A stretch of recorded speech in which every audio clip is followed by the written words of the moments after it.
Now, some of you that have a lot of capital, because I've met with hundreds of you by now, and I know some of you are sitting on millions of dollars.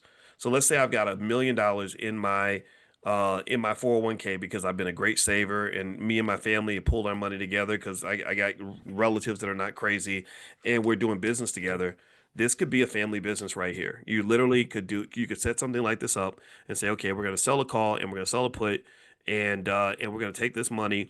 And let's say that instead of doing 1,200 shares, we're doing 12,000. So we're doing like big boy finance, right? So we're making 8,900 a week on the call that we sell and 10,000 a week on the put that we sell. So we're making $20,000 a week or $80,000 a month on this business. And it doesn't require any work from any of us. It just requires us to study so we know what we're doing and we know how to manage the risk, and also to be very conservative and very patient and very careful, right? And literally, that's a family business that could be started very quickly if you are able to raise the capital to get it done. Okay. So, what else would I say about this? Another little trick, and since we're talking about condors, to make it a full condor. In fact, you know what I'm going to do? I'm not going to do the full condor example with this.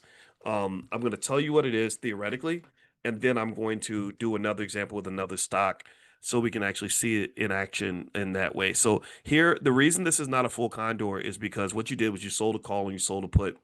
So just selling a covered call gives you kind of this sort of infinite FOMO kind of thing going on where, if the stock goes up, if it doubles or something crazy, you get none of that, right? But if you want to get a piece of the action if the stock goes up too high, then you could do a call spread. And that's where you sell a call, but then you buy it back. You buy another call that's out further out of the money. You get less revenue, but you get to get back into the game if the stock really goes berserk on you, right? And so actually a stock that I want to analyze in that context is OKLO. OKLO is the superhero of the classroom right now. That's the star because OKLO is that stock we've been talking about for the longest. And I know a lot of you made money on OKLO. I know for a fact a lot of you have thousands of dollars in the stock. So let's play around with OKLO. And I'm going to tell you these are real things that can be done tomorrow.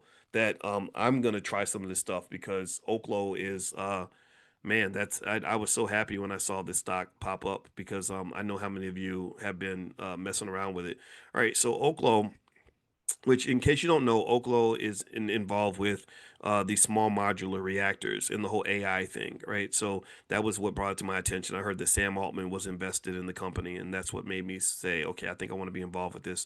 So right now with OKLO, let's start with the stock price. Okay, so the price of OKLO is $64.70. And that's a big run up, right?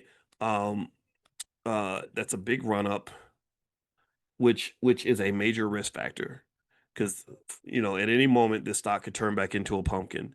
So if you've made a lot of money, I encourage you to consider protecting your losses, not investing advice, but it's something that I thought about. I said, okay, let me go ahead and buy a bunch of these puts while they're cheap. That way if this stock does drop down to 30 or something, I'm not going to be mad about that, right? So the current price is 64.70. So now we're dealing with a $64 stock. We were last week dealing with a $40 stock or something. Now it's 64. What does that mean? How do we play around with this?